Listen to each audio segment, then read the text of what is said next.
What do you do when one accidental text forward destroys your life in front of your wife's entire family, but also hands you the proof you need to dismantle the HR director who's been controlling your career while sleeping with your wife? My name is Daniel Torres, and I have spent the last 12 years of my life teaching people how to read the aftermath of disasters. As a fire inspector and incident reconstruction specialist, I walk through the charred remains of buildings and piece together what happened in the minutes before everything fell apart. I look for the origin point, the accelerant, the moment when a small mistake became an unstoppable chain reaction. I never imagined I would need to use those same skills to reconstruct the ruins of my own marriage, but that is exactly where I found myself on a cold Tuesday afternoon in November, sitting in a fluorescent-lit conference room during a mandatory safety meeting when my phone buzzed against the metal table. The message came from an unknown number, and the words on the screen were so explicit and so deliberately cruel that I felt my stomach drop before my brain could fully process what I was reading. "Your wife left her underwear at my place last night," the message said, and there was a photo attached that I did not open because I did not need to see it to understand that someone wanted me to know that my wife Emma had been unfaithful, and that whoever sent this message wanted to humiliate me with the knowledge. My first instinct was not anger or grief, but a kind of mechanical disbelief, the same feeling I get when I see a fire scene that does not make sense at first glance, where the burn patterns suggest multiple points of origin and the witness statements contradict the physical evidence.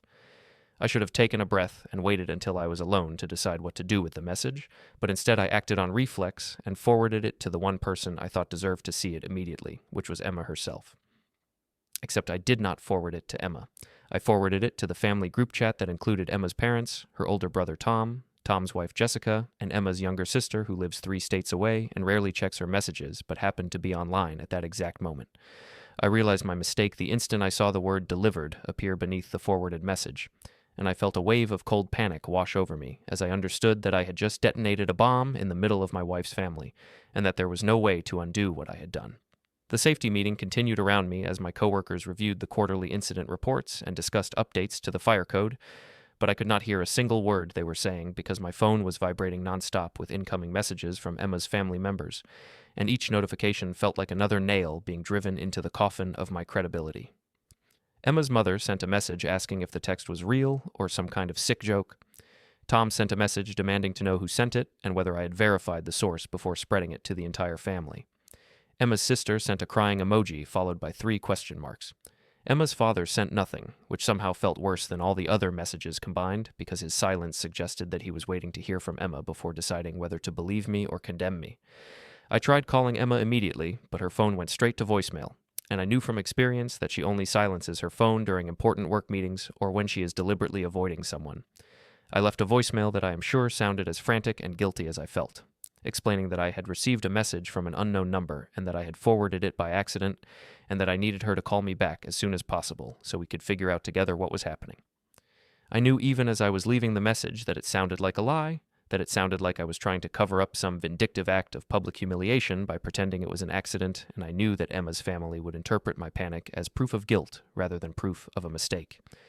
When Emma finally called me back 20 minutes later, her voice was shaking with a rage I had never heard from her before, and she did not give me a chance to explain before she started screaming at me through the phone, accusing me of sabotage and cruelty and asking me how I could be so petty and vicious as to spread lies about her to her entire family just because I was jealous of her career success. I tried to interrupt her and tell her that I had not meant to send the message to the family chat, that I had only meant to send it to her so she could help me figure out who was trying to cause trouble between us, but she did not believe me. She told me that forwarding a message like that to her parents and her brother was not an accident, that it was a calculated act of public shaming, and that I had just destroyed any trust or respect her family had ever had for me. I asked her directly if the message was true, if she had been with someone else the night before, and there was a long pause on the other end of the line before she told me that she was not going to dignify my paranoid accusations with a response. She said that whoever sent me that message was obviously trying to break us apart, and that by forwarding it to her family I had done exactly what the sender wanted me to do. She said that she had been working late at the office the night before, the same as she did every Monday, and that if I did not trust her enough to believe that, then we had much bigger problems than a fake text message from some anonymous coward. She told me that she expected me to call her parents and apologize for spreading lies and causing unnecessary drama, and then she hung up on me before I could say anything else. I sat in my car in the parking lot after the meeting ended and tried to organize my thoughts the way I would organize evidence at a fire scene, separating what I knew for certain from what I was assuming or inferring. What I knew for certain was that someone had sent me a message accusing my wife of infidelity, and that I had forwarded that message to her entire family by accident, and that Emma's reaction to the message had been immediate denial and anger rather than confusion or concern. What I did not know for certain was whether the message was true, or who had sent it, or why they had chosen to send it to me during a work meeting when I was distracted and likely to make exactly the kind of mistake I had made. I also knew that Emma's explanation for where she had been the night before was the same explanation she had been giving me every Monday for the past 3 months, which was that she had been working late at the office on a project that required her full attention and could not be delayed. I had never questioned that explanation before because Emma worked in marketing and often had tight deadlines, and because I trusted her and had no reason to believe she would lie to me about something as basic as where she spent her evenings. But now that someone had planted the seed of doubt in my mind, I found myself replaying the past 3 months and noticing small details that I had ignored at the time, like the fact that Emma always texted me around 9:47 in the evening to say she was leaving the office and would be home soon, and that she always arrived home around 10:30, which seemed like a long commute for a drive that should only take 20 minutes. I decided that before I apologized to Emma's family or accused Emma of anything else, I needed to find proof one way or the other, because the forward had already destroyed my credibility, and I could not afford to make another mistake. I took a screenshot of the message from the unknown number, making sure that the timestamp and the phone number were clearly visible in the image, and I saved the screenshot to a folder on my phone that I labeled Evidence. Because that is what it was, the first piece of evidence in what I was beginning to realize would be a long and painful investigation. I did not know yet whether I was trying to prove Emma's innocence or her guilt, but I knew that I needed to approach the situation the same way I would approach any fire scene, by gathering all the available evidence before drawing any conclusions. When I finally drove home that evening, Emma was already there waiting for me, and the look on her face told me that she had spent the entire afternoon preparing for this conversation.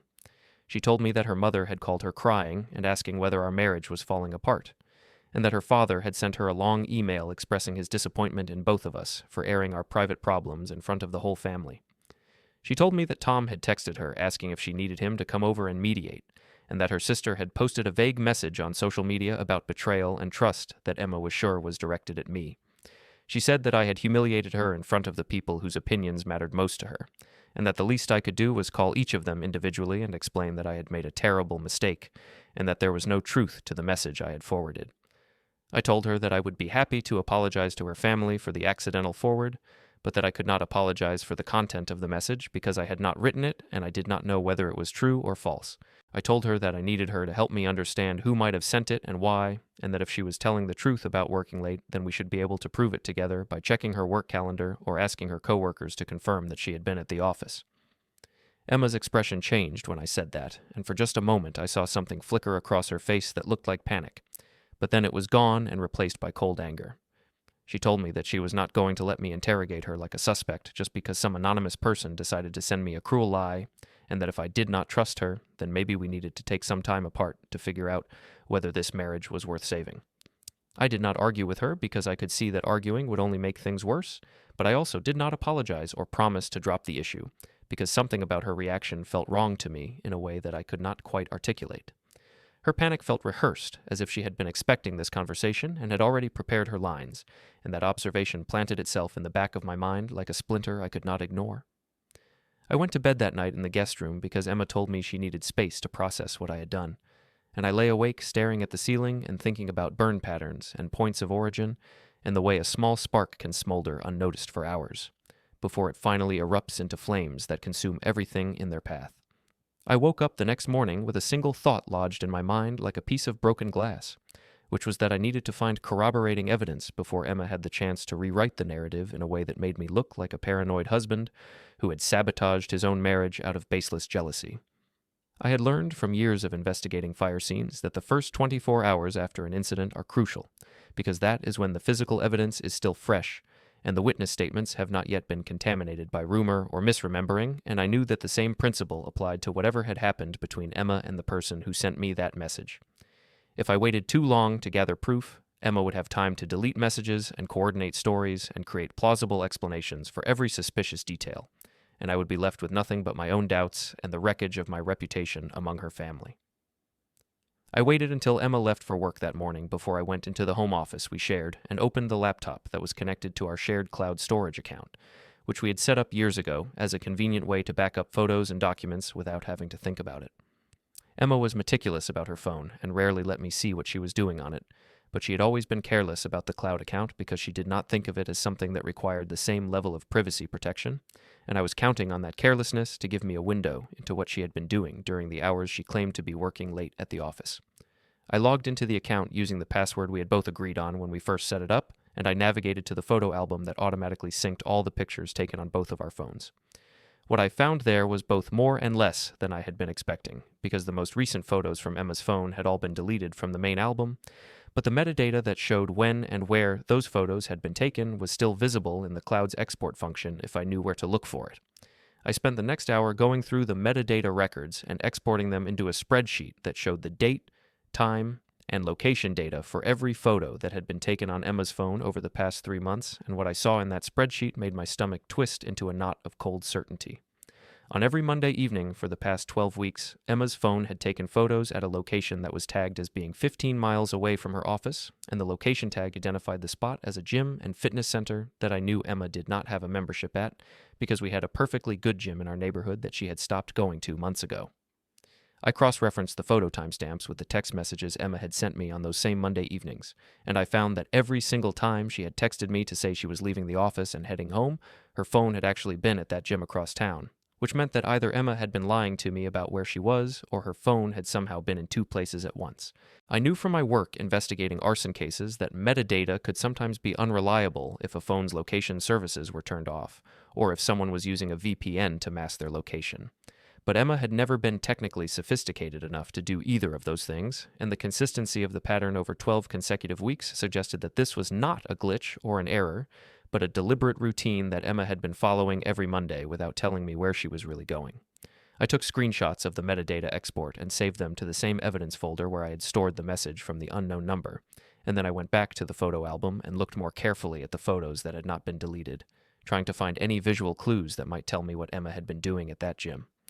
Most of the photos were innocuous selfies and pictures of food, and screenshots of articles she had saved, but buried in the middle of the album was a photo that Emma had apparently forgotten to delete, and it showed her standing in front of a mirror wearing workout clothes and smiling at the camera in a way that looked genuinely happy rather than posed for social media. The background of the photo showed a row of lockers and a water fountain that matched the interior design of the gym, whose location kept appearing in the metadata, and in the reflection of the mirror behind Emma I could see part of another person's shoulder and arm, which suggested that she had not been alone when the photo was taken. I zoomed in on the reflection as much as the image quality would allow, trying to see if I could make out any identifying features of the person standing behind her. But the resolution was too low, and the angle was too oblique for me to see anything more than a vague shape that could have been anyone. What I could see clearly, however, was the timestamp on the photo, which showed that it had been taken on a Monday evening 3 weeks ago at exactly 9:15, which was half an hour before Emma had sent me her usual text message saying she was leaving the office and would be home soon. The photo was proof that Emma had been lying to me about her Monday evening routine, and the presence of another person in the mirror suggested that whatever she had been doing at that gym, she had been doing it with someone else. I knew that confronting Emma with this evidence immediately would be a mistake because she would simply deny everything and accuse me of spying on her, and then she would change all her passwords and delete everything else before I had a chance to gather more proof. I needed to be strategic about how I used the information I had found, and I needed to find additional sources of evidence that would corroborate what the metadata was telling me before I brought any of it to Emma's attention. I decided that the next step was to talk to someone in Emma's family who might have seen or heard something that would help me understand what was really going on, and the only person I could think of who might be willing to talk to me honestly after the disaster of yesterday's group chat message was Emma's older brother, Tom. Tom and I had always had a cordial but distant relationship, the kind of relationship where we could talk about sports and work and home improvement projects without ever really discussing anything personal or meaningful. He was a union electrician who worked long hours and valued loyalty above almost everything else, and I knew that asking him to take my side against his sister would be asking him to violate one of his core principles.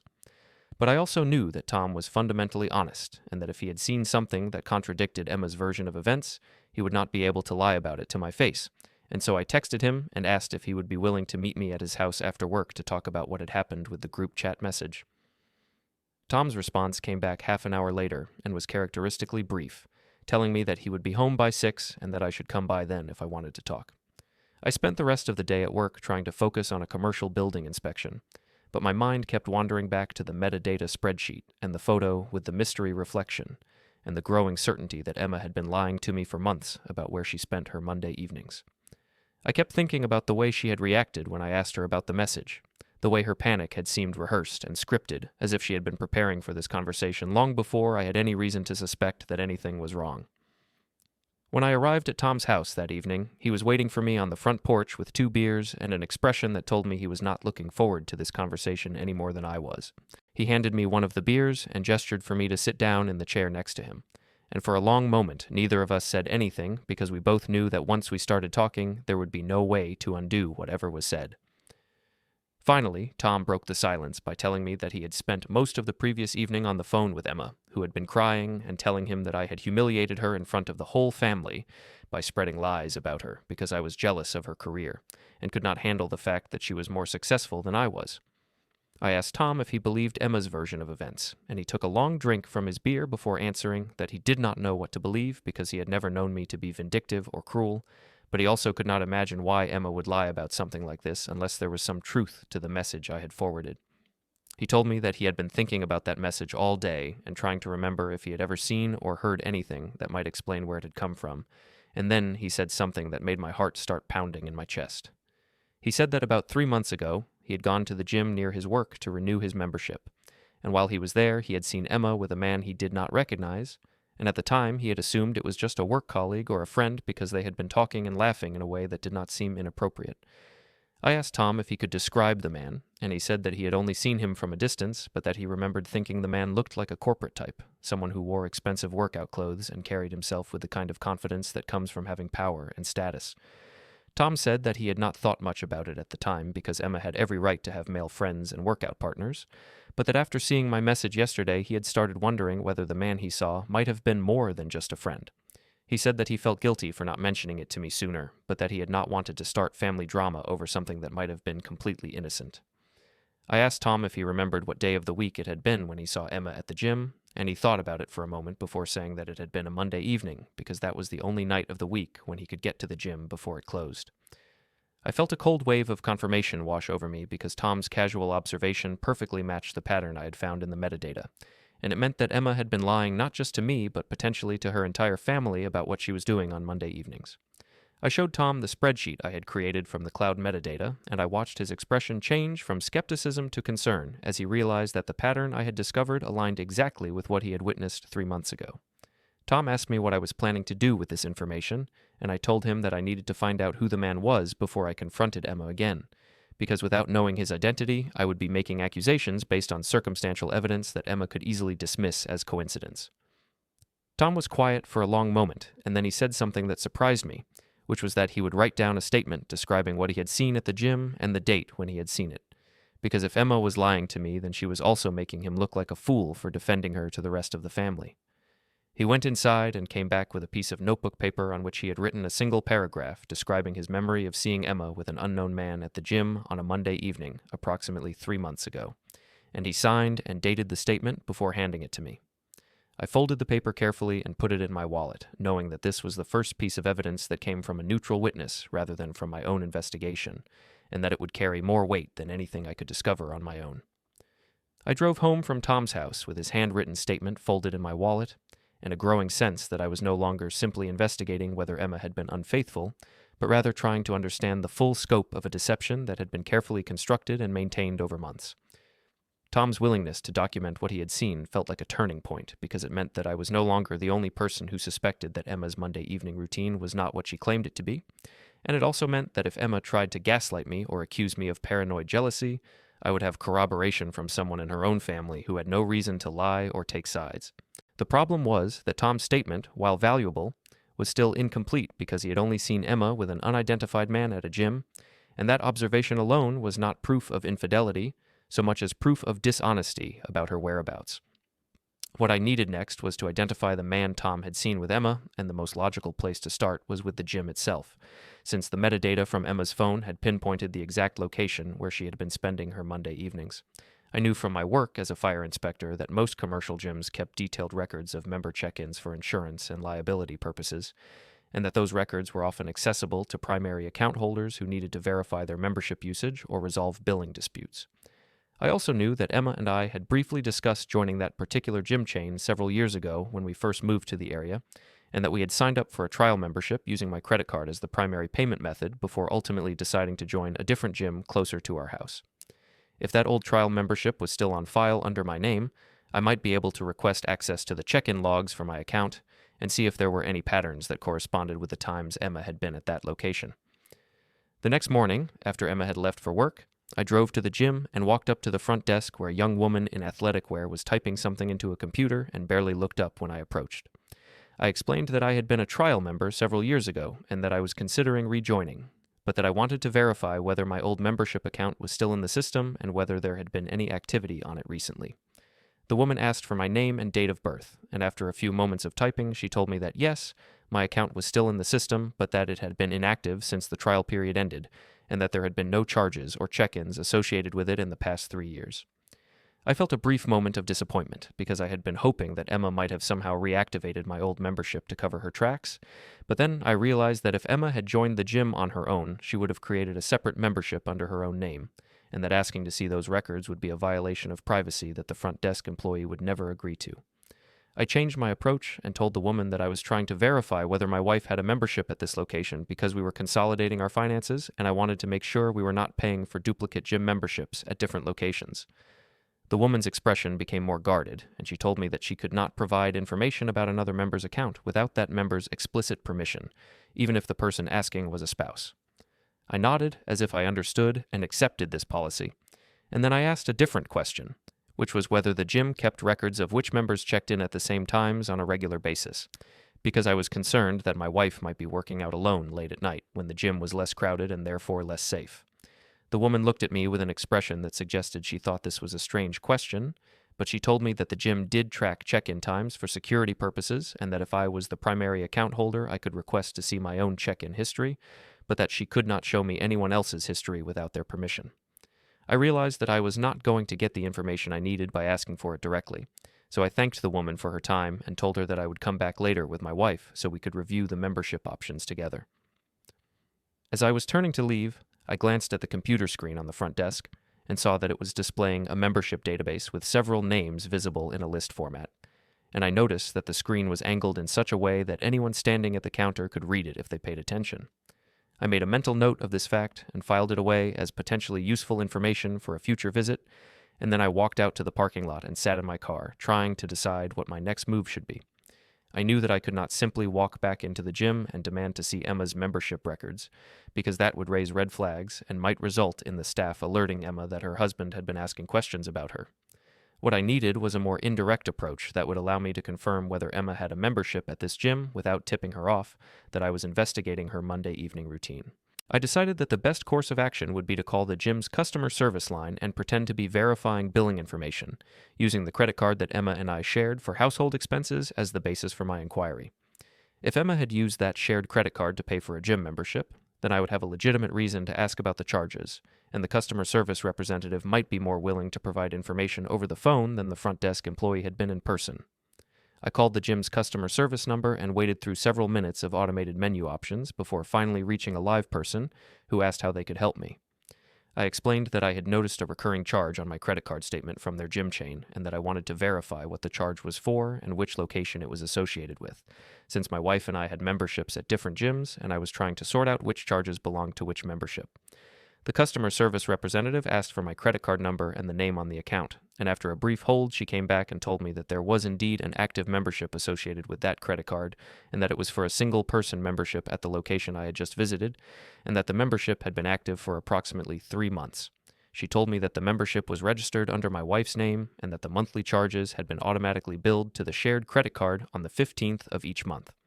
I felt a surge of vindication mixed with anger, because this was concrete proof that Emma had been lying to me about where she spent her Monday evenings,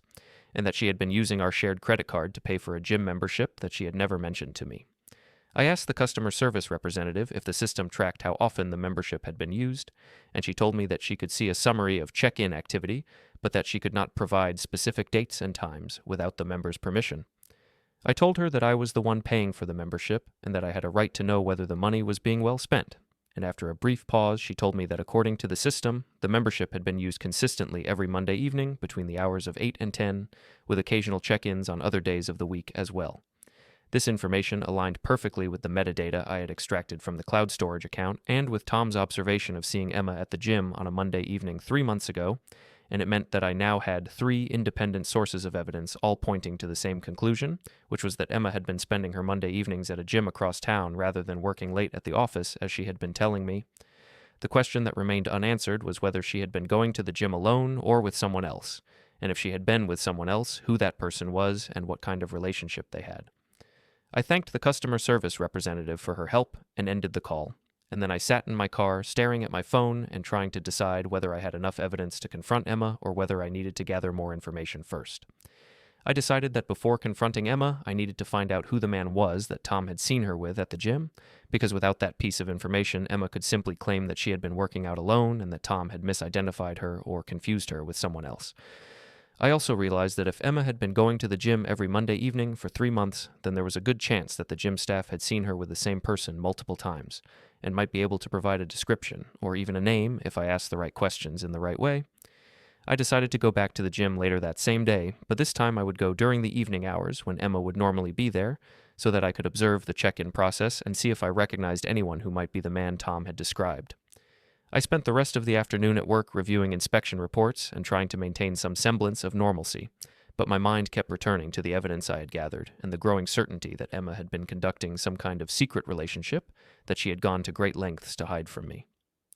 I thought about the way she had reacted when I asked her about the message from the unknown number, the way she had immediately gone on the offensive and accused me of paranoia and jealousy, rather than expressing confusion or concern about who might have sent such a message. I thought about the way she had refused to provide any details about her Monday evening work sessions, the way she had always been vague about which projects she was working on and which colleagues she was collaborating with. I thought about the way she had changed her phone password several months ago without explanation, and the way she had started taking her phone with her into the bathroom and keeping it face down on the table during meals. All of these small behaviors that I had dismissed as insignificant at the time now seemed like pieces of a larger pattern of deception, and I realized that the unknown number that had sent me the message had probably done me a favor by forcing me to pay attention to details I had been ignoring for months. I left work early that afternoon and drove back to the gym, arriving at around 7:30 in the evening, which was half an hour before Emma would normally check in based on the pattern I had identified in the metadata and the customer service representative's summary. I parked my car in a spot that had a clear view of the main entrance and settled in to wait, knowing that if Emma showed up at her usual time, I would finally be able to see who she was meeting and what they were doing together. I did not have to wait long before I saw Emma's car pull into the parking lot, and I watched as she parked near the entrance and got out carrying a gym bag that I recognized from our hall closet. She was wearing workout clothes and had her hair pulled back in a ponytail, and she looked relaxed and happy in a way that made my chest tighten with a mixture of anger and sadness. She walked toward the entrance and pulled out her phone to check something, and then she looked up and smiled at someone who was approaching from the other side of the parking lot. The man who walked up to meet Emma in the gym parking lot was exactly the type of person Tom had described, someone who carried himself with the kind of effortless confidence that comes from occupying a position of power and never having to question whether he belongs in any given space. He was tall and fit in the way that suggests a personal trainer and a carefully managed diet rather than the casual athleticism of someone who just enjoys working out, and he was wearing expensive workout gear that had clearly been chosen for style as much as function. He smiled at Emma in a way that was too familiar and too comfortable to be the smile of a casual acquaintance or a workout partner who just happened to show up at the same time, and when Emma smiled back at him, I saw an expression on her face that I had not seen directed at me in months, maybe even years. They stood in the parking lot talking for a few minutes, and I watched from my car as they laughed about something, and Emma touched his arm in a gesture that was brief but unmistakably affectionate. And then they walked into the gym together while I sat frozen in my seat trying to process what I had just witnessed. I knew that I could follow them inside and confront them both right there in front of the gym staff and anyone else who happened to be working out that evening. But I also knew that doing so would be a mistake, because it would give Emma the opportunity to claim that I was being irrational and controlling, and it would allow her to frame the narrative in a way that made me look like the villain rather than the victim. What I needed was more evidence, something concrete that would prove beyond any doubt that Emma and this man were involved in a relationship that went beyond innocent friendship or professional collaboration. I stayed in my car for another 20 minutes trying to decide what to do next, and then I realized that if Emma had been using our shared credit card to pay for her gym membership, then she had probably been using that same credit card for other expenses related to her Monday evening routine, and that those expenses might tell me more about what she had been doing and who she had been doing it with. I pulled out my phone and logged into our shared credit card account, and I spent the next half hour scrolling through 3 months of transaction history looking for any charges that seemed unusual or that corresponded with the Monday evenings when Emma had been at the gym. What I found was a pattern of rideshare charges that appeared almost every Monday evening, with pickup locations that matched our home address and drop-off locations that matched the gym address, followed by return trips later in the evening that picked up from the gym and dropped off at an address I did not recognize. I entered the unfamiliar address into my phone's mapping application and discovered that it was a high-rise condominium building located in an upscale neighborhood about 15 minutes from the gym, and I felt my stomach drop as I realized that Emma had been taking rideshare trips from the gym to this address on multiple occasions over the past few months. The rideshare receipts showed that the trips to this address typically occurred between 9:30 and 10 in the evening, which was right around the time that Emma would normally text me to say she was leaving the office and heading home, and the return trips from this address back to our home typically occurred between 11 and 11:30 at night, which was when Emma would actually arrive home and claim that she had been stuck in traffic or had stopped to pick up groceries. I took screenshots of all the rideshare receipts that showed trips to and from the unfamiliar address, making sure to capture the date, time, pickup location, and drop-off location for each trip, and I added these screenshots to my evidence folder along with the metadata from the cloud storage account and Tom's handwritten witness statement. I now had a clear pattern that showed Emma leaving our home, going to the gym where she met the unidentified man, and then traveling with him, or shortly after him, to a condominium building where she would stay for approximately an hour before returning home and lying to me about where she had been. The only piece of information I was still missing was the identity of the man she had been meeting, because without knowing who he was, I could not understand what kind of leverage or power he might have over Emma, and I could not predict how he might react if I exposed their relationship. I decided that the next step was to find out who lived at the condominium address where Emma had been spending her Monday evenings, and the most straightforward way to do that was to cross-reference the address with public property records and see if I could identify the owner or resident. I drove home and went straight to my home office, where I pulled up the county property records database and entered the condominium address along with the unit number that I had been able to extract from the detailed view of one of the rideshare receipts. The property records showed that the condominium unit was owned by a limited liability company rather than an individual person, which was a common arrangement for people who wanted to maintain privacy about their real estate holdings. But the records also included the name of the registered agent for the company, which was listed as Derek Hale. The name meant nothing to me at first, but then I remembered that Emma worked for a mid-sized marketing firm that was part of a larger corporate conglomerate, and that she had mentioned several times over the past year that the company had recently hired a new human resources director who was supposed to be modernizing their personnel policies and making the workplace more competitive. I pulled up Emma's company website and navigated to the leadership page, where I found a professional headshot and brief biography for Derek Hale, who was listed as the Senior Director of Human Resources and Corporate Culture. The photo showed the same tall, confident man I had seen meeting Emma in the gym parking lot less than an hour ago, and the biography described him as a graduate of a prestigious business school who had previously worked for several Fortune 500 companies before joining Emma's firm approximately 6 months ago. I felt a cold wave of understanding wash over me as I realized that Emma had not just been having an affair with a random stranger she had met at a gym, but rather she had been involved with someone who had direct power over her career and her professional standing within the company. Derek Hale was not just Emma's lover, but also someone who could control whether she received promotions or raises, whether she was assigned to high-profile projects or relegated to mundane administrative tasks, and whether she was protected from workplace complaints or subjected to disciplinary action. The power imbalance in their relationship was staggering, and it made me wonder whether Emma had initiated the affair as a calculated career move or whether Derek had pursued her and she had felt unable to refuse without jeopardizing her position at the company. I also realized that Derek's position as the head of human resources meant that any complaint I might file about their relationship would go directly to him or to someone who reported to him, which would make it nearly impossible to hold him accountable through normal corporate channels. He controlled the narrative about what constituted appropriate workplace behavior, he had access to personnel files and performance reviews, and he could easily retaliate against Emma or against me if I tried to expose their relationship by claiming that I was a disgruntled spouse interfering with company operations. The more I thought about the situation, the more I understood that confronting Derek directly would be futile and that I needed to find a way to document the relationship and its impact on Emma's career in a way that could not be dismissed or covered up by someone with institutional power. I spent the rest of the evening reviewing all the evidence I had gathered, organizing it into a timeline that showed the progression of Emma's deception from the first metadata entry 3 months ago to the rideshare receipts from earlier that same evening. I created a simple spreadsheet that listed each piece of evidence along with the date it was collected, the source of the information, and what it proved or suggested about Emma's activities on Monday evenings. I also wrote a summary document that explained how I had discovered each piece of evidence and why I believed it was credible and reliable, knowing that if I ever needed to present this information to a lawyer or a mediator or even to Emma's family, I would need to be able to demonstrate that I had not manufactured or manipulated the evidence to support a predetermined conclusion.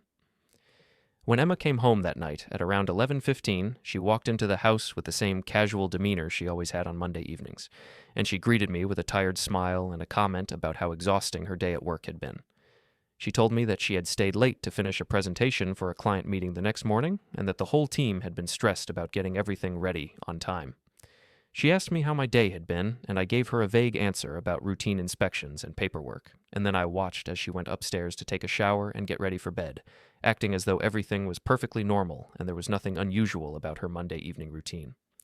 I wanted to confront her right then and there, to show her the screenshots and the receipts and the property records and demand that she explain why she had been lying to me for months. But I forced myself to wait because I knew that confronting her before I had a plan for what to do with the evidence would be a strategic mistake. Emma was smart and articulate and had probably been preparing for the possibility of being caught ever since she started the affair. And if I confronted her without a clear strategy, she would find a way to turn the situation around and make me look like the unreasonable one.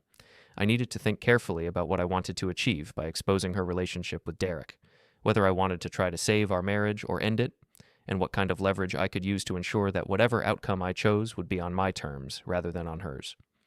I also needed to understand whether Emma's relationship with Derek was purely personal or whether it had affected her professional standing in ways that might constitute a conflict of interest or an ethics violation.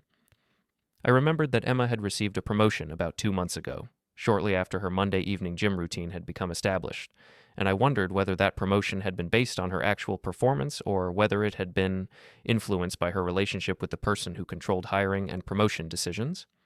If Derek had given Emma preferential treatment because of their personal relationship,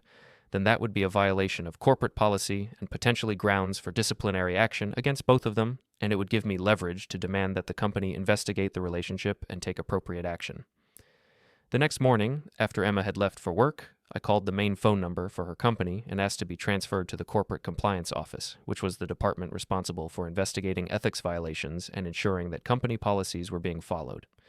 I spoke with a compliance officer who asked me to describe the nature of my concern, and I explained that I had reason to believe that a senior executive at the company was involved in an undisclosed romantic relationship with a subordinate employee, and that this relationship might have influenced personnel decisions in violation of the company's conflict of interest policy. The compliance officer asked me for the names of the people involved, and I gave her Derek Hale's name along with Emma's name, and I told her that I had documentation showing that they had been meeting regularly outside of work for several months. The compliance officer told me that the company took ethics complaints very seriously and that she would need me to submit a formal written complaint along with any supporting evidence I was willing to provide. I spent the next 2 days preparing a formal written complaint that laid out everything I had discovered about Emma's relationship with Derek Hale, and I made sure to structure the document in a way that focused on the professional ethics violation, rather than on my personal grievances as a betrayed husband. I knew that the compliance office would be much more likely to take the complaint seriously if I framed it as a matter of corporate policy and workplace integrity, rather than as a domestic dispute that happened to involve 2 employees, and so I emphasized the power imbalance between Derek as the Senior Director of Human Resources and Emma as a marketing coordinator who reported to a department that ultimately fell under his authority. I included copies of the rideshare receipts that showed a pattern of after-hours meetings at Derek's condominium, the property records that confirmed Derek owned the unit where these meetings were taking place, and the metadata from Emma's phone that corroborated the timeline of their Monday evening routine. I also included a carefully worded statement about the timing of Emma's recent promotion, noting that she had been elevated to a senior coordinator position approximately 6 weeks after her pattern of Monday evening meetings with Derek had begun, and that this promotion had come with a significant salary increase and access to higher-profile client accounts. I stopped short of directly accusing Derek of giving Emma preferential treatment in exchange for a romantic relationship because I did not have concrete proof of such a quid pro quo arrangement, but I presented the timeline in a way that invited the compliance officer to draw her own conclusions about whether the promotion had been merit-based or influenced by factors unrelated to Emma's professional performance. I knew that corporate compliance departments were trained to look for patterns of behavior that suggested conflicts of interest or abuse of power, and I was counting on the compliance officer to recognize that Derek's relationship with Emma created at minimum the appearance of impropriety, even if it could not be definitively proven to have affected specific personnel decisions. Before I submitted the complaint, I made copies of all the supporting documentation and stored them in 3 separate locations, including a password-protected folder on my personal laptop, a physical folder in a locked filing cabinet at my office, and a backup copy uploaded to a secure cloud storage account that Emma did not have access to. I had learned from my work investigating suspicious fires that evidence has a way of disappearing when powerful people have an interest in making it disappear, and I wanted to make sure that even if Derek or someone acting on his behalf tried to destroy or suppress the complaint, I would still have copies that I could provide to other authorities if necessary. I also sent a copy of the complete evidence package to Tom with a note explaining that I was filing an ethics complaint with Emma's company and that I wanted him to have a complete record of what I had discovered in case anything happened to me or in case Emma tried to rewrite the narrative after the complaint became public. On the morning I submitted the complaint, I drove to Emma's company headquarters and delivered a sealed envelope containing the written complaint and all supporting documentation to the corporate compliance office in person, and I asked the receptionist to have someone sign a receipt acknowledging that the complaint had been received and entered into the company's official records. The compliance officer who came out to meet me was a middle-aged woman named Patricia, who introduced herself as the senior ethics investigator and who reviewed the contents of the envelope briefly before asking me to wait while she made copies for the company's records. She returned after about 15 minutes and handed me a signed receipt that included a case reference number and a statement confirming that the complaint had been formally logged and would be investigated according to company policy. She told me that the investigation process typically took between 2 and 4 weeks, depending on the complexity of the allegations and the availability of witnesses, and that I would be contacted if the investigators needed any additional information or clarification about the evidence I had provided. I asked Patricia whether Emma or Derek would be notified about the complaint immediately, or whether the investigation would be conducted confidentially until a determination had been made, and she told me that company policy required that both parties named in an ethics complaint be notified within 72 hours, so that they would have an opportunity to respond to the allegations and provide their own version of events. She explained that this notification requirement was designed to ensure fairness and due process, but she also acknowledged that it meant I should expect Emma to find out about the complaint within the next few days and that her reaction might be emotionally intense given the personal nature of the allegations. I thanked Patricia for her time and left the building knowing that I had just set in motion a process that could not be stopped or reversed, and that within a matter of days Emma would know that I had gathered extensive evidence of her affair and had reported it to her employer as an ethics violation. I spent the rest of that day at work trying to focus on routine inspections and paperwork, but my mind kept returning to the question of how Emma would react when she received notification of the ethics complaint and realized that I had been quietly investigating her for weeks without giving any indication that I knew about her relationship with Derek. I wondered whether she would try to deny everything and claim that the evidence had been fabricated or taken out of context, or whether she would finally admit the truth and try to negotiate some kind of settlement that would allow her to preserve her career and her reputation. I also wondered how Derek would react when he learned that his relationship with Emma had been documented and reported to the compliance office, and whether he would try to use his position and his influence within the company to suppress the investigation or discredit the evidence I had provided.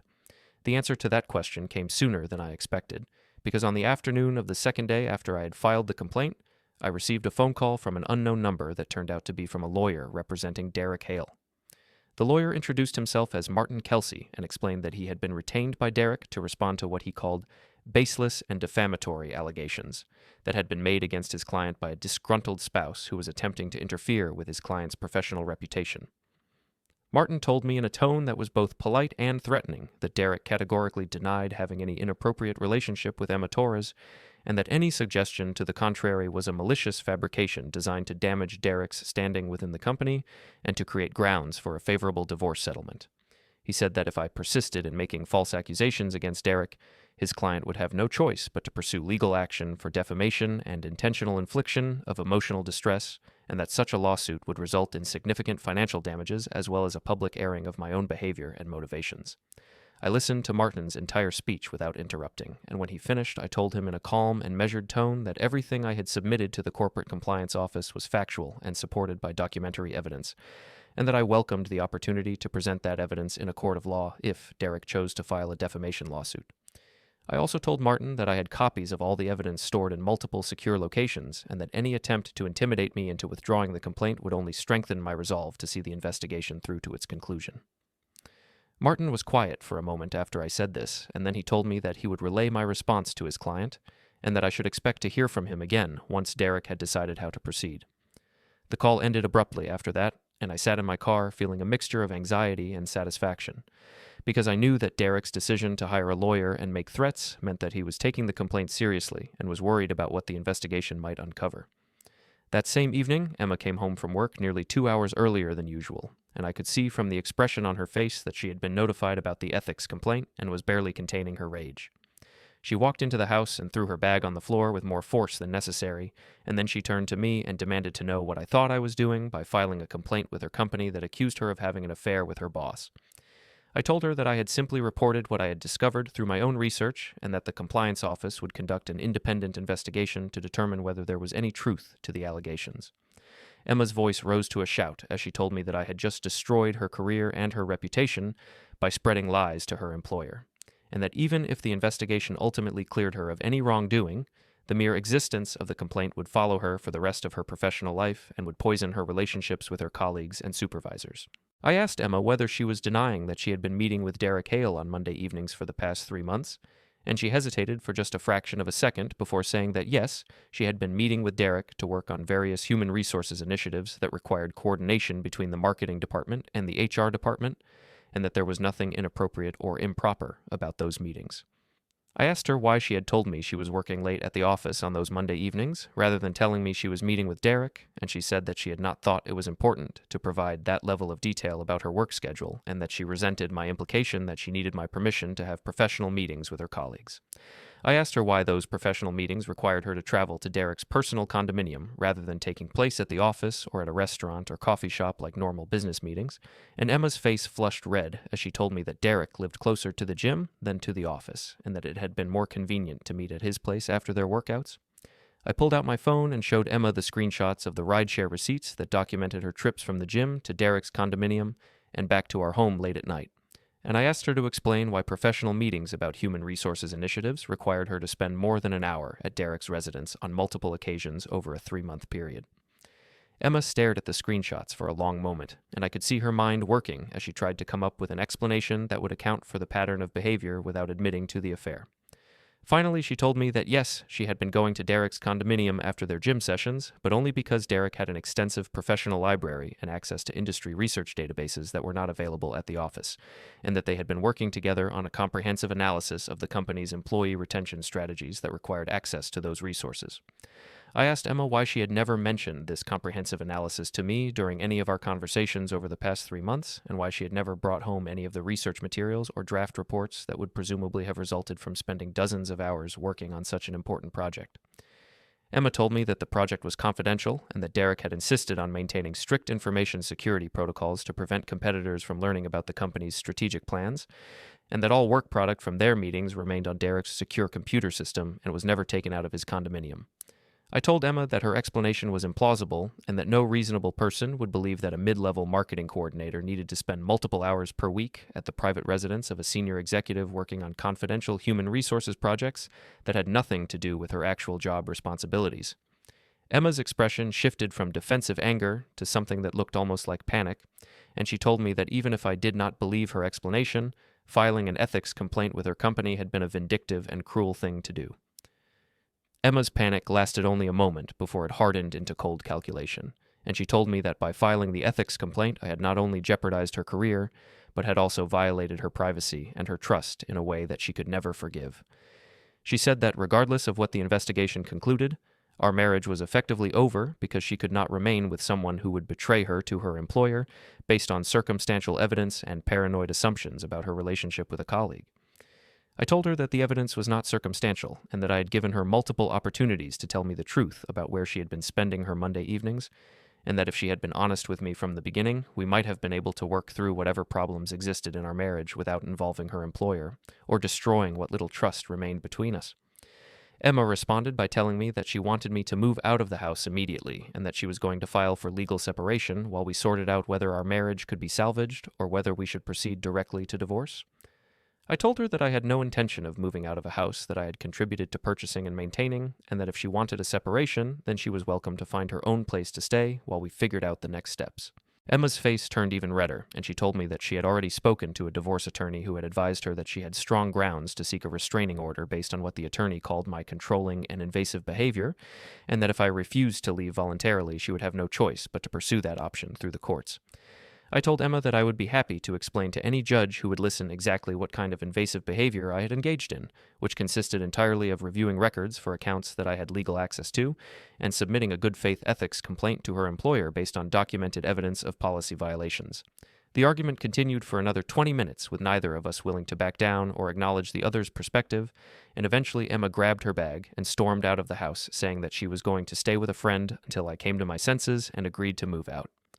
I did not try to stop her or ask which friend she was planning to stay with, because I suspected that she was going to Derek's condominium and that this crisis was only going to push them closer together rather than forcing them to acknowledge the damage their relationship had caused. After Emma left, I sat alone in the kitchen trying to process what had just happened and trying to decide whether I had made a strategic mistake by filing the ethics complaint before securing legal representation of my own and establishing a clear plan for how to protect my interests in what was clearly going to become a contentious divorce.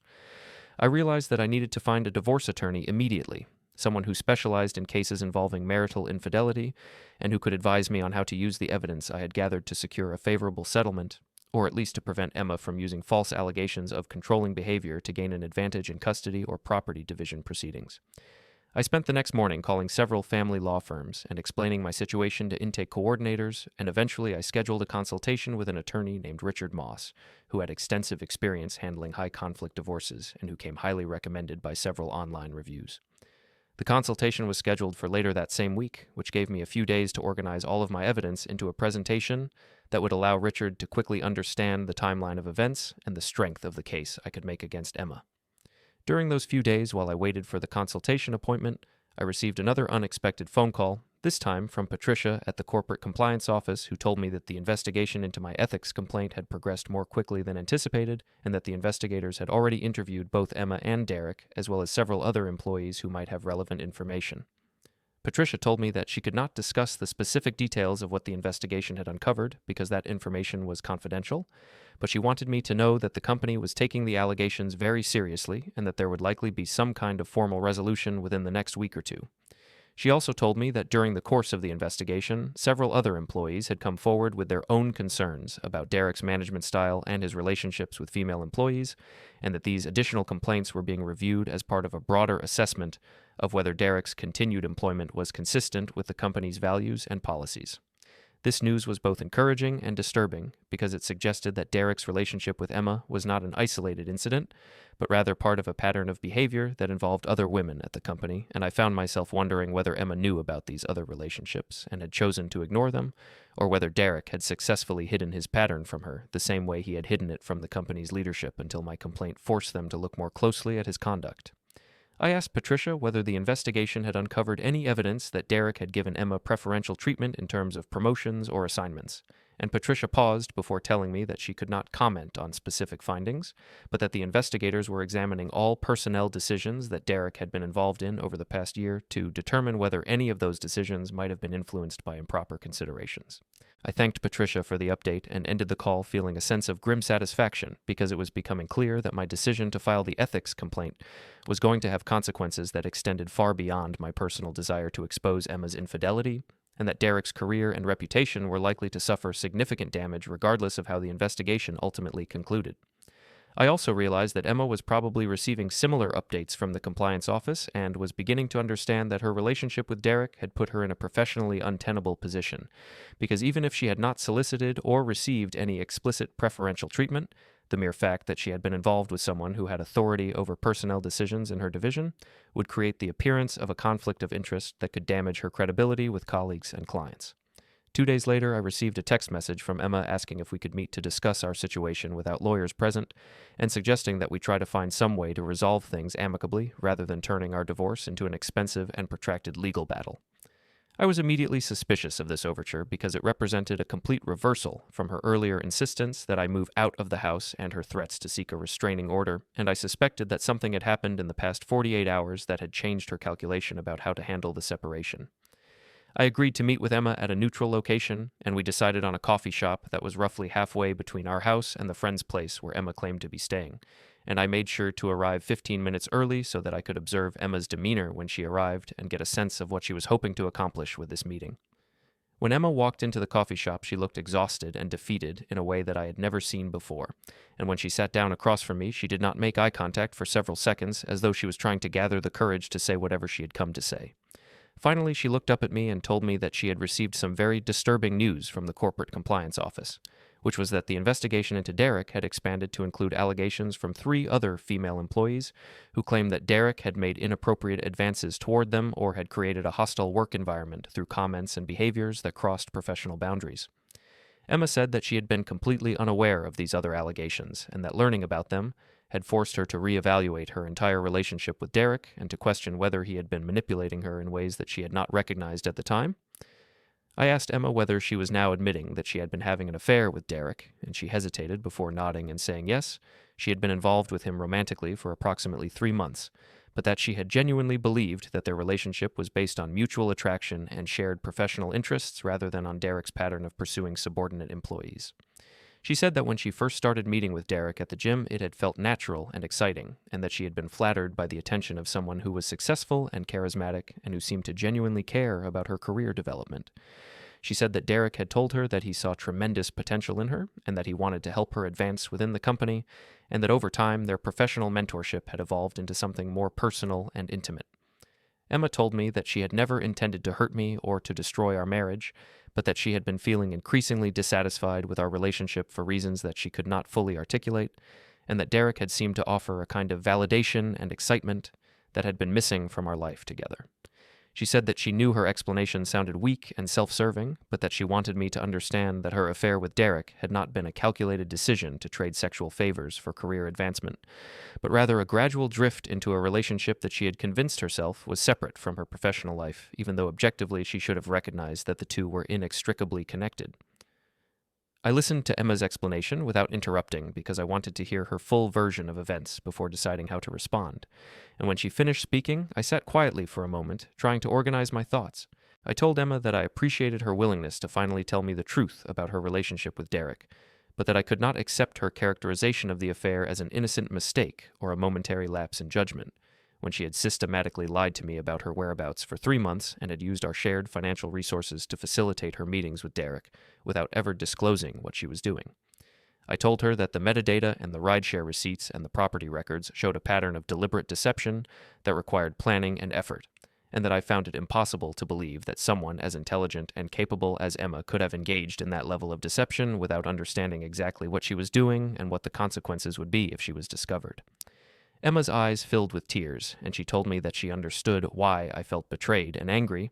but that she was asking me to consider whether there might be some way for us to move forward together if she ended her relationship with Derek, and committed to complete transparency about her activities and her communication. I asked Emma why I should believe that she was capable of complete transparency when she had demonstrated over the past 3 months that she was perfectly comfortable lying to my face and maintaining elaborate cover stories to hide her activities. And Emma responded by saying that the ethics investigation and the discovery of Derek's pattern of inappropriate relationships with other employees had been a wake-up call that had forced her to confront the reality of what she had been doing and the damage it had caused. She said that she had already told Derek that their relationship was over and that she would be cooperating fully with the ethics investigation, and that she was prepared to accept whatever professional consequences resulted from her involvement with him. She said that she hoped we could find a way to rebuild our marriage on a foundation of honesty, and that she was willing to attend couples counseling or do whatever else I thought was necessary to restore the trust that she had destroyed. I told Emma that I needed time to think about what she was asking, and that I was not prepared to make any decisions about the future of our marriage until after I had consulted with my attorney and understood what my legal options were. I told Emma that I would consider what she had said, but that any possibility of reconciliation would depend on her willingness to demonstrate through actions, rather than words, that she was genuinely committed to transparency and accountability, and that those actions would need to include cooperating with whatever legal process we went through to formalize a separation agreement that protected both of our interests while we figured out whether our marriage could be salvaged. Emma nodded and said that she understood, and then she asked me whether I would be willing to hold off on filing for divorce immediately and instead pursue a legal separation that would give us time to work through our issues without making any final decisions about the future of our marriage. I told her that I would discuss that option with my attorney, but that I was not making any promises about what course of action I would ultimately choose. After Emma left the coffee shop, I sat alone for another half hour trying to sort through my feelings about what she had told me and trying to decide whether I believed that her remorse was genuine or whether she was simply trying to manage the damage to her reputation and her career by presenting herself as a victim of Derek's manipulation rather than as an active participant in a months-long affair. The more I thought about it, the more I realized that Emma's version of events was designed to minimize her own agency and responsibility by suggesting that Derek had pursued her and convinced her to enter into a relationship that she would not have chosen on her own, when in fact the evidence I had gathered showed that Emma had made dozens of deliberate choices over a 3-month period to lie to me, to hide her activities, and to continue seeing Derek even after she must have known that what she was doing was wrong. The consultation with Richard Moss, the divorce attorney, took place 2 days later in his office downtown, and I brought with me a complete copy of all the evidence I had gathered along with a written timeline that explained how I had discovered each piece of information and what conclusions I had drawn from the pattern of Emma's behavior.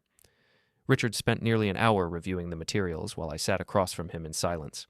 and when he finally looked up from the documents, his expression was one of professional interest mixed with something that looked almost like sympathy. He told me that I had done an exceptionally thorough job of documenting Emma's affair and that the evidence I had gathered would be highly persuasive in any divorce or separation proceeding, particularly if Emma tried to claim that I had been controlling or abusive or that I had driven her into the arms of another man through my own misconduct.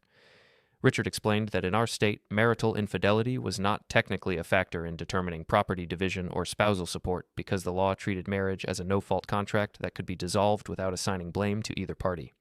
However, he said that infidelity could be relevant in custody determinations if it could be shown that the affair had affected the children's welfare or if it demonstrated a pattern of dishonesty and poor judgment that raised questions about a parent's fitness. Since Emma and I did not have children, Richard said that the primary leverage I would have in settlement negotiations would come not from the fact of the affair itself, but from the professional and reputational consequences that would follow if the details of Emma's relationship with Derek became public knowledge through court filings or depositions.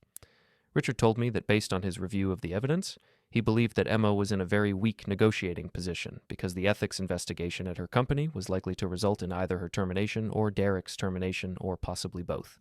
and because any attempt on her part to paint herself as the victim of my controlling behavior would be immediately undermined by the documentary evidence showing that she had engaged in a sustained pattern of deception and had used marital resources to facilitate an extramarital affair. He said that if I wanted to pursue an aggressive strategy, I could file for divorce immediately and include in the filing a detailed recitation of Emma's affair and the evidence supporting it, which would become part of the public court record and would likely be discovered by Emma's colleagues and clients if they chose to search for information about the divorce proceedings. Alternatively, Richard said, I could pursue the legal separation that Emma had suggested and use the separation period to negotiate a settlement agreement that included provisions favorable to me in exchange for my agreement to keep the details of the affair confidential and to avoid any public disclosure that might damage Emma's professional reputation further. He told me that the choice between these two strategies was ultimately a personal one that would depend on what I hoped to achieve from the divorce, whether I wanted to punish Emma for her betrayal or whether I simply wanted to extricate myself from the marriage with my financial interests protected and my own reputation intact. I told Richard that I needed some time to think about which approach made the most sense given everything that had happened, but that I was leaning toward the separation agreement approach because I did not want to spend the next year engaged in a bitter public legal battle that would consume all of my time and emotional energy. Richard nodded and said that he thought the separation approach was probably the more strategic choice and that he would begin drafting a proposed separation agreement that included provisions addressing property division, debt allocation, and the terms under which we would maintain separate households while we worked through the question of whether to reconcile or proceed to divorce. He said that the agreement would also include a confidentiality provision that would prohibit both Emma and me from discussing the details of our separation with anyone other than our immediate family members and our legal counsel, and that violation of that confidentiality provision would result in financial penalties and would give the non-breaching party grounds to seek more favorable terms in any subsequent divorce proceeding. I left Richard's office feeling simultaneously relieved and exhausted. Relieved because I now had professional guidance on how to protect my interests during what was clearly going to be a complicated and emotionally fraught process, and exhausted because I was beginning to understand just how much time and energy it was going to take to untangle my life from Emma's and to establish a new normal that did not include the person I had expected to spend the rest of my life with. I drove home and found the house empty because Emma was still staying with her friend or with Derek or wherever she was actually spending her nights, and I spent the evening going through old photos and mementos from our marriage and trying to identify the moment when things had started to go wrong between us. What I found as I reviewed our history together was not a single dramatic turning point, but rather a gradual accumulation of small disappointments and unmet expectations that had created a distance between us without either of us fully recognizing what was happening. I remembered conversations we had stopped having because we already knew what the other person would say, routines we had fallen into because they were comfortable rather than because they brought us joy, and compromises we had made that had seemed reasonable at the time, but that in retrospect had represented one or both of us giving up on something that mattered. I realized that Emma's affair with Derek was not the cause of our marital problems, but rather a symptom of deeper issues that we had both been avoiding for years, and that even if we somehow managed to work through the betrayal and rebuild our relationship, we would still need to address those underlying issues if we wanted to have any chance of creating a marriage that was genuinely satisfying for both of us. The following week, I received a call from Patricia at the corporate compliance office informing me that the ethics investigation had been completed and that the company had reached a determination regarding Derek Hale's continued employment. Patricia told me that she could not discuss the specific findings of the investigation or the exact reasons for the company's decision, but that Derek's employment had been terminated effective immediately for violations of company policy related to workplace conduct and conflicts of interest. She said that Emma had not been terminated, but had been placed on a formal performance improvement plan that would require her to meet certain benchmarks over the next 90 days, and that her failure to meet those benchmarks would result in her own termination. Patricia explained that the company had decided to give Emma a second chance because the investigators had concluded that while she had exercised poor judgment in becoming involved with Derek, she had not been the primary instigator of the relationship and had not received any clearly documented preferential treatment in terms of promotions or assignments.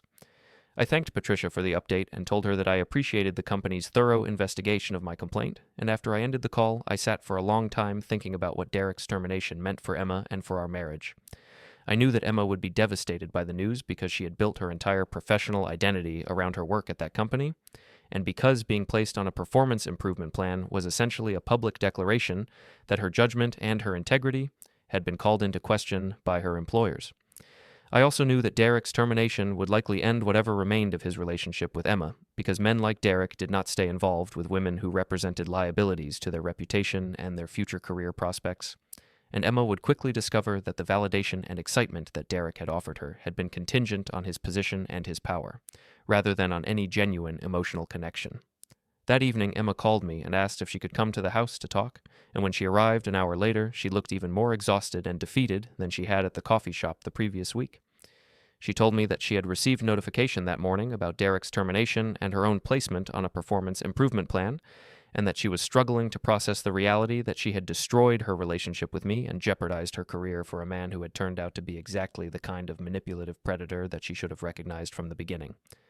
She said that Derek had stopped returning her calls and messages as soon as he received notification of his termination, and that she had heard from other people at the company that he was already in discussions with a rival firm about a new position that would allow him to rehabilitate his reputation and move past what his lawyer was characterizing as a misunderstanding about company policy.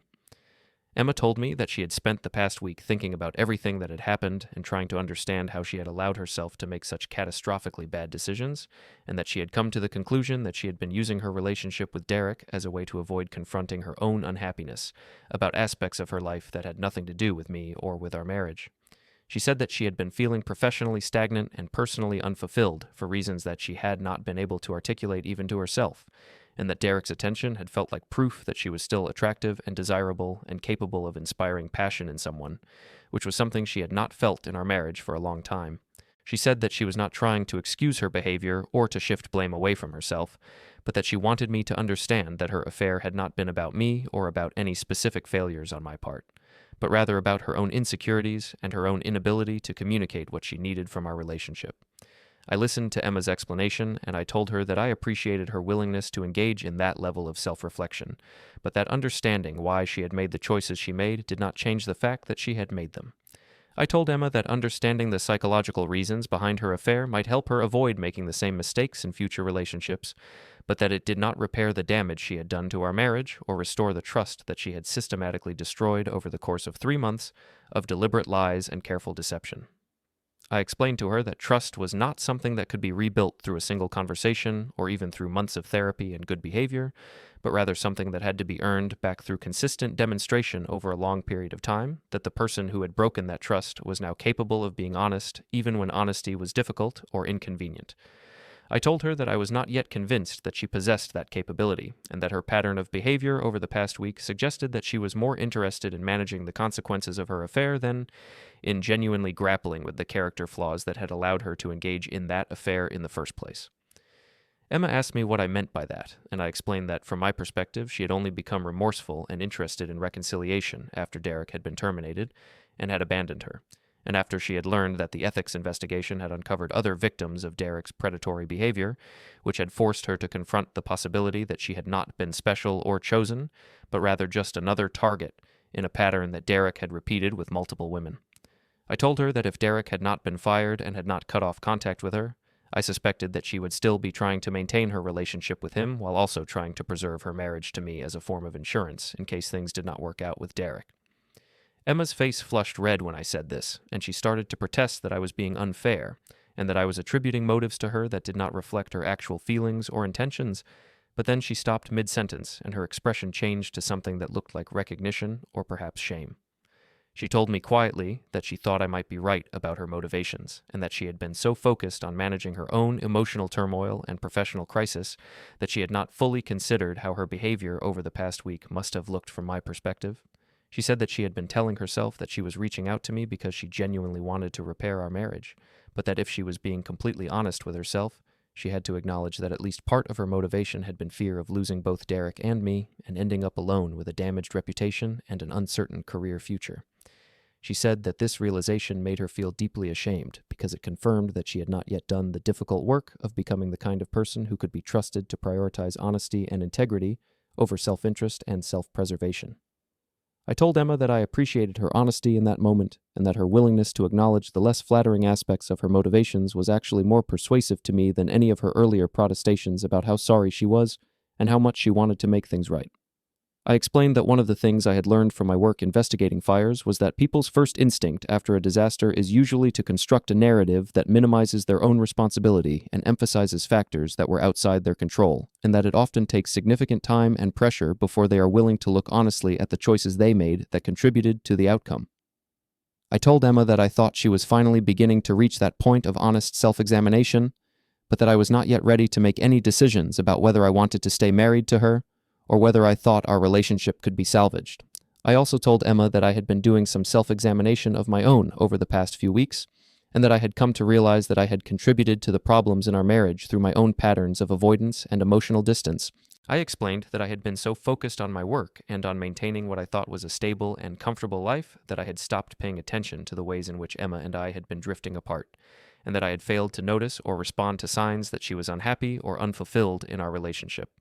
I told her that this did not excuse or justify her decision to have an affair, but that it did mean that if we were going to have any chance of rebuilding our marriage, we would both need to take responsibility for the ways we had failed each other and commit to doing things differently going forward.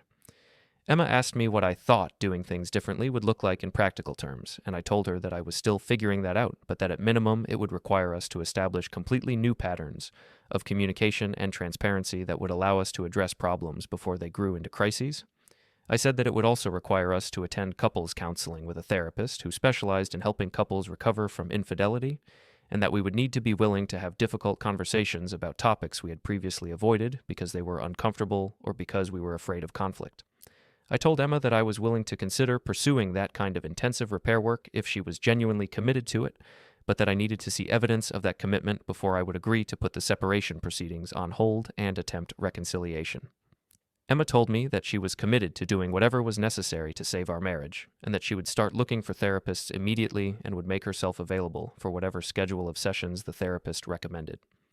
She also said that she wanted to be completely transparent with me about her daily activities and her communication with other people, and that she was willing to give me access to her phone and her email and any other accounts I wanted to monitor to verify that she was not hiding anything from me.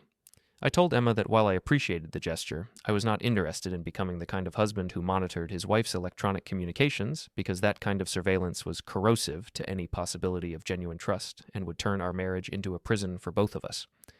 I said that what I needed from her was not access to her accounts, but rather a demonstrated pattern of voluntarily sharing information about her activities and her relationships without waiting to be asked or caught. The conversation continued for another hour as we worked through the practical details of how we would structure our separation and what conditions would need to be met before I would consider moving from separation to attempted reconciliation. We agreed that Emma would continue living with her friend for at least another month, while we both worked with our respective therapists to process what had happened and to develop a clearer sense of what we each wanted from the future. We also agreed that we would schedule one dinner meeting per week during which we would have a structured conversation about how we were feeling and what progress we were making in therapy, and that these conversations would be guided by a set of ground rules that would prevent them from devolving into accusations and recriminations. Finally, we agreed that we would not make any final decisions about divorce or reconciliation for at least 3 months, which would give us time to see whether Emma's commitment to change was genuine and sustainable, or whether it was simply a temporary response to the crisis of Derek's termination and the ethics investigation. After Emma left that evening, I felt emotionally exhausted, but also strangely hopeful, because for the first time since I had received that anonymous text message during the safety meeting, I felt like Emma and I were actually communicating honestly about what had happened and what it meant for our future. I was still angry about her affair and still hurt by her months of lies, but I was also beginning to understand that anger and hurt were not the same thing as a desire for revenge or a need to punish her for what she had done. What I wanted more than anything was clarity about whether the marriage we had built together was worth saving, and whether Emma and I were capable of creating something better than what we had before, even if we could never fully return to the innocence and trust that had existed before her betrayal. The next few weeks fell into a strange rhythm as Emma and I navigated our trial separation and worked with our respective therapists to process the trauma and anger that had resulted from the affair and its exposure. I found myself thinking often about the evidence I had gathered and the investigation I had conducted, and I realized that while that evidence had been essential to establishing the truth about what Emma had been doing, it had also become a kind of emotional barrier that prevented me from seeing her as anything other than a collection of data points and suspicious behaviors. I had spent so much time analyzing her phone metadata and her rideshare receipts and her credit card charges that I had almost forgotten that she was a human being with her own complex motivations and vulnerabilities, and I had to make a conscious effort to separate my investigative mindset from my emotional response to what I had discovered. During one of our weekly dinner meetings, Emma told me something that I had not been expecting to hear, which was that she had been contacted by one of the other women who had filed complaints against Derek during the ethics investigation, and that this woman had reached out to Emma to let her know that she was not alone in having been manipulated by Derek, and that there were resources available for women who had been involved in inappropriate workplace relationships with supervisors or executives.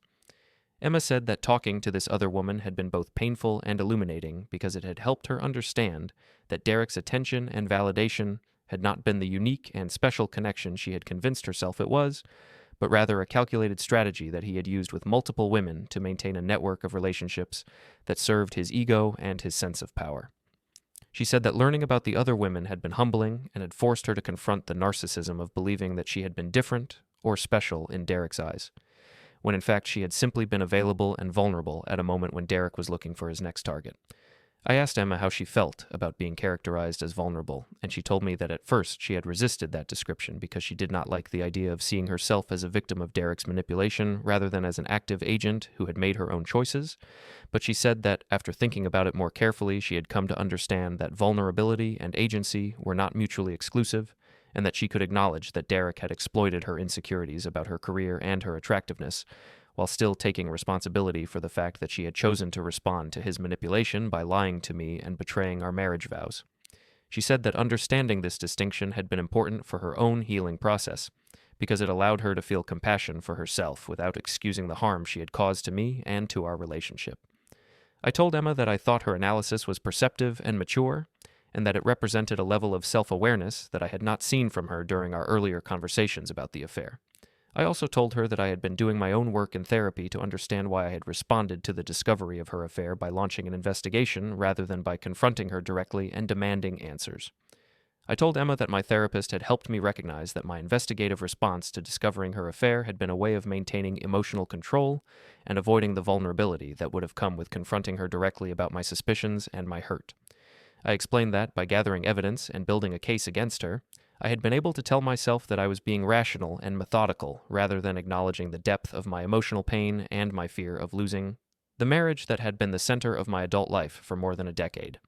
I said that this realization had been uncomfortable because it forced me to see that my tendency to approach emotional problems as if they were fire investigations that could be solved through careful analysis of physical evidence was itself a form of avoidance that had probably contributed to the emotional distance that had developed between us over the years. Emma listened to what I was saying and then asked me whether I thought my investigative approach had ultimately been helpful or harmful to our ability to work through the crisis of her affair, and I told her that I thought it had been both. I explained that on one hand, gathering concrete evidence had given me clarity about what had actually happened and had prevented Emma from gaslighting me or constructing an alternative narrative that minimized her responsibility. But that, on the other hand, my focus on documentation and proof had prevented me from engaging with the emotional reality of what her betrayal meant and had turned our marriage crisis into something that felt more like a legal proceeding than a human relationship in distress. I told her that I was trying to find a balance between honoring my need for truth and accountability and allowing myself to experience the full range of emotions that came with being betrayed by someone I loved and trusted. The weekly dinner meetings continued throughout the month of October and into early November, and during that time I began to notice subtle changes in Emma's demeanor and communication style that suggested she was genuinely engaged in the difficult work of self-examination rather than simply going through the motions to appease me. She started volunteering information about her daily activities and her therapy sessions without waiting for me to ask, and she began expressing curiosity about my own emotional process and my own therapy work in a way that felt authentic rather than performative. She also started taking responsibility for specific lies she had told without trying to contextualize or justify them, and she began acknowledging the cumulative effect that those lies had had on my ability to trust anything she said, even about mundane, everyday matters. During one particularly significant dinner meeting in mid-November, Emma told me that she had been working with her therapist on understanding the deeper patterns of behavior that had made her susceptible to Derek's manipulation and had allowed her to justify lying to me for months without experiencing significant guilt or cognitive dissonance. She said that her therapist had helped her see that she had developed a habit over the course of her life of seeking external validation from authority figures, and of measuring her worth based on how much approval and recognition she received from people who had power over her career or her social standing. She explained that this pattern had begun in her childhood when her father had been emotionally distant and had only shown affection or pride when she achieved something that he deemed impressive, and that this early experience had created a psychological template in which she learned to associate love and worth with performance and external validation rather than with her intrinsic value as a person. Emma said that Derek had recognized this vulnerability in her almost immediately and had exploited it by positioning himself as someone who could see her potential and could help her achieve the kind of professional success and recognition that she craved. She said that his attention had felt intoxicating because it seemed to confirm that she was special and talented and deserving of advancement, and that over time she had become psychologically dependent on his validation in a way that made it difficult for her to step back and recognize that their relationship was fundamentally imbalanced and manipulative. She told me that understanding this pattern had been painful because it forced her to confront the fact that she had allowed her need for external validation to override her commitment to our marriage and her basic sense of integrity, and that until she learned to derive her sense of worth from internal rather than external sources, she would remain vulnerable to this kind of manipulation in future relationships.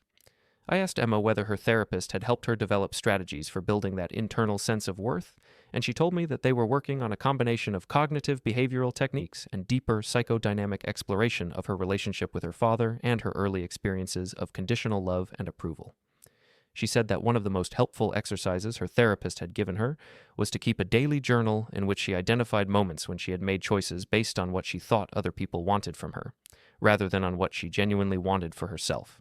and then to reflect on what it would have looked like to make choices based on her own values and desires rather than on external expectations. She said that this exercise had been revealing because it had shown her just how often she operated on autopilot, trying to please others and manage their perceptions of her, and how rarely she took the time to consider what she actually wanted or needed independent of other people's opinions. I told Emma that I thought this work she was doing was important, not just for our marriage, but for her own well-being and her ability to live an authentic life, and that I was encouraged by her willingness to engage with these difficult questions rather than simply focusing on damage control and reputation management. I also told her that I had been doing my own work in therapy around my tendency to prioritize control and certainty over emotional intimacy and vulnerability, and that my therapist had helped me see that my investigative response to her affair had been consistent with a broader pattern in my life of trying to manage risk and avoid uncertainty by gathering as much information as possible before making decisions or allowing myself to feel things fully. I explained that my work as a fire inspector had reinforced this tendency because, in that context, thorough investigation and careful documentation were essential skills that prevented mistakes and ensured accountability, but that in the context of intimate relationships, this same approach could create distance and prevent the kind of emotional openness that was necessary for genuine connection. Emma asked me what specific changes I was trying to make in how I approached our relationship and my own emotional life, and I told her that I was working on being more willing to sit with uncertainty and ambiguity, rather than always needing to have a clear understanding of cause and effect before I could respond to situations. I said that I was also trying to be more present with my emotions in the moment, rather than immediately analyzing them or trying to determine what they meant or what I should do about them, and that this was proving to be much more difficult than I had anticipated because my instinct was always to move from feeling to thinking to action, rather than allowing myself to simply experience feelings without immediately needing to resolve or manage them. I told Emma that my therapist had pointed out that this pattern of moving quickly from emotion to analysis was one of the ways I had learned to protect myself from vulnerability, and that if I wanted to rebuild intimacy with her, I would need to become more comfortable with the discomfort of not having all the answers or being in complete control of how situations unfolded. The conversation that evening felt different from our previous dinner meetings because we were no longer simply processing the facts of what had happened or negotiating the terms of our separation, but rather beginning to explore the deeper psychological patterns that had contributed to the breakdown of our marriage and that would need to be addressed if we were going to have any chance of creating something healthier and more sustainable. I left that dinner feeling more hopeful than I had felt in weeks, but also aware that the work ahead of us was going to require sustained effort and commitment from both of us over a period of months or possibly years, and that there were no guarantees that even our best efforts would be sufficient to repair the damage that had been done. The following week, I received an unexpected piece of information that forced me to reconsider some of my assumptions about Emma's affair and its impact on our lives. I was contacted by a colleague at work who told me that he had heard through his network that Derek Hale had landed a new position as a senior vice president of human resources at a competing firm, and that Derek had apparently negotiated a substantial severance package and a confidential settlement agreement with Emma's former company in exchange for his agreement not to pursue legal action or make public statements about the circumstances of his termination. My colleague said that he thought I should know about this development because it suggested that Derek was not suffering any significant long-term consequences from the ethics investigation, and was in fact being rewarded with a higher-level position and what was presumably a significant increase in compensation. This news infuriated me because it represented exactly the kind of institutional injustice that I had feared when I first learned about Derek's position of power within Emma's company, and it confirmed my suspicion that men like Derek were often able to escape accountability for their predatory behavior by leveraging their professional connections and their ability to hire expensive lawyers who could negotiate favorable settlements that protected their reputations and their careers. I found myself wondering whether Emma knew about Derek's new position, and whether she had any reaction to the news that the man who had manipulated her and several other women was now being given even more authority and responsibility to oversee human resources policies and to interact with female employees who might be vulnerable to the same kind of manipulation that Emma had experienced. I decided to bring this information up during our next dinner meeting, and when I told Emma about Derek's new position, I watched her face carefully to see how she would react. What I saw was a flash of anger followed quickly by resignation, and she told me that she had already heard about the new job through her own network at the old company, and that several of the women who had filed ethics complaints were considering whether to reach out to Derek's new employer to warn them about his history of inappropriate relationships with subordinates.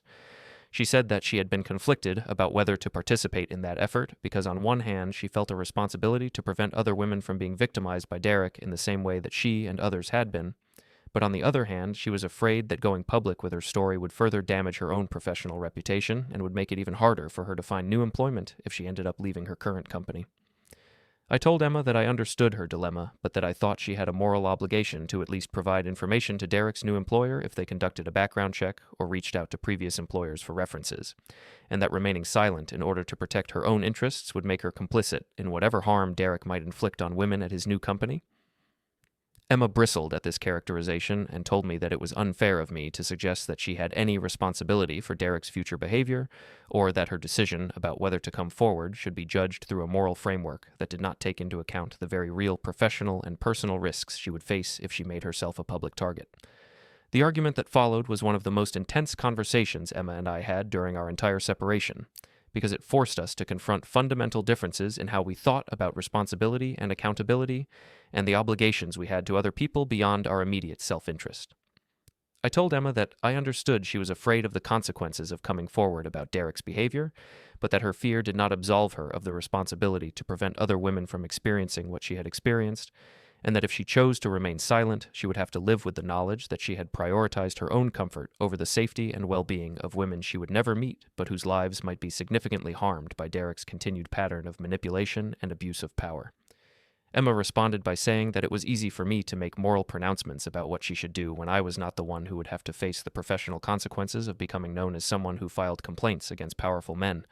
and that my insistence that she had a moral obligation to come forward revealed how little I understood about the reality of being a woman in a male-dominated corporate environment, where speaking up about misconduct was often career suicide, regardless of how valid the complaints might be.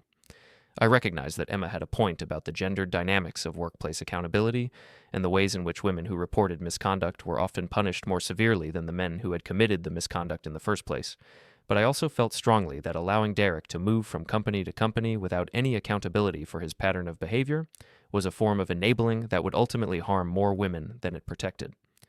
I told Emma that I was not asking her to sacrifice her career or her well-being on the altar of abstract moral principles,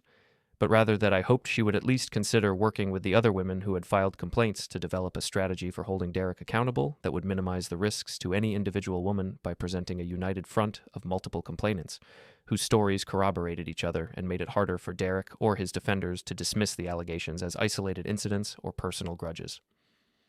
Emma was quiet for a long time after I said this, and then she told me that she would think about what I had said and would reach out to the other women to see if they were interested in developing some kind of coordinated response to Derek's new position. She also told me that she appreciated my willingness to acknowledge the gendered dimensions of workplace accountability, even though I could never fully understand what it felt like to navigate those dynamics as a woman, and that my recognition of those complexities made her feel like I was genuinely trying to understand her perspective rather than simply judging her for not living up to my expectations. I told Emma that I was trying to be more aware of the ways my own position as a man had shielded me from certain kinds of professional vulnerability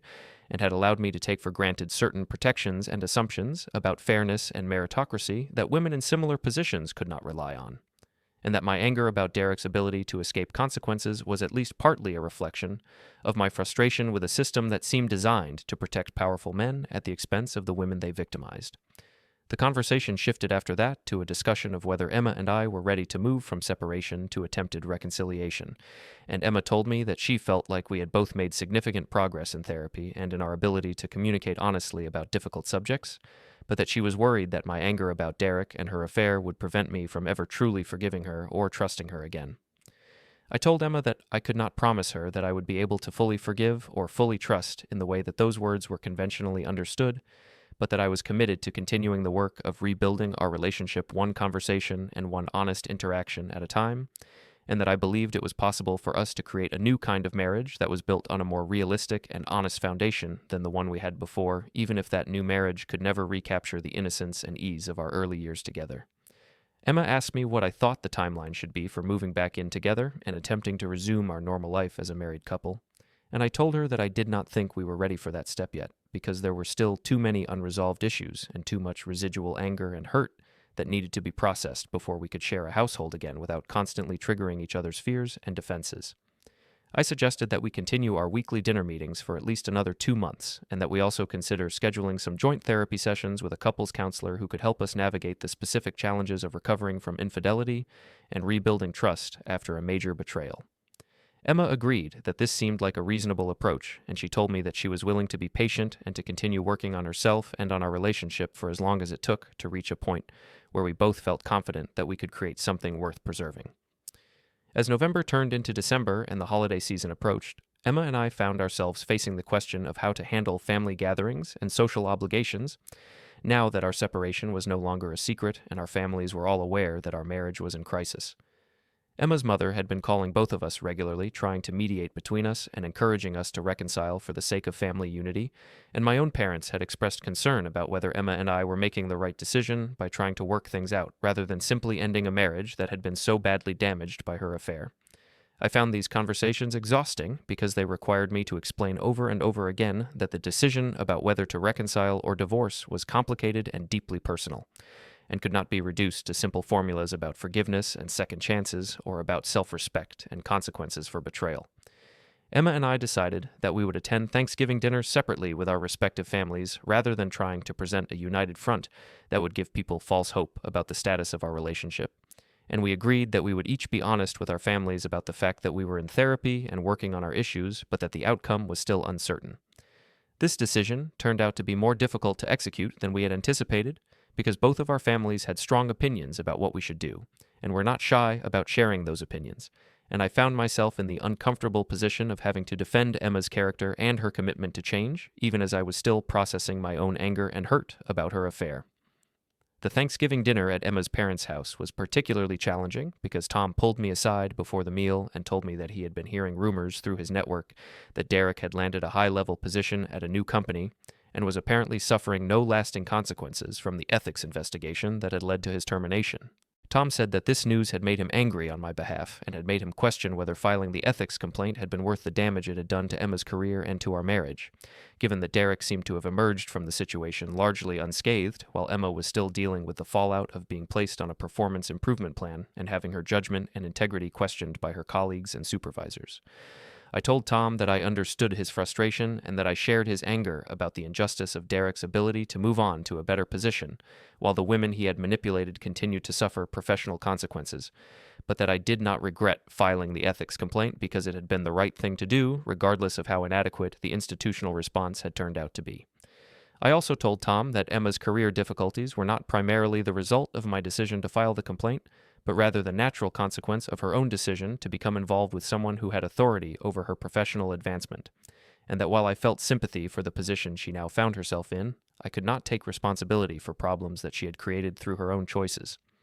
Tom nodded and said that he supposed I was right, but that it still felt unfair that Emma was bearing the brunt of the consequences while Derek was being rewarded with a promotion and a fresh start at a new company. The dinner itself was awkward, but not as painful as I had feared, and Emma's family made an effort to keep the conversation focused on neutral topics and to avoid asking intrusive questions about the status of our marriage or our plans for the future. Emma and I sat across from each other at the table and exchanged occasional glances that suggested we were both finding the experience exhausting but manageable, and when the meal was over, we hugged briefly in the driveway before going our separate ways. As I drove home alone that evening, I found myself thinking about how strange it was that a marriage that had seemed so stable and permanent just a few months ago could now feel so fragile and contingent, and I wondered whether Emma and I would look back on this Thanksgiving as the beginning of our reconciliation or as one of the last times we tried to maintain the fiction that our marriage could be saved.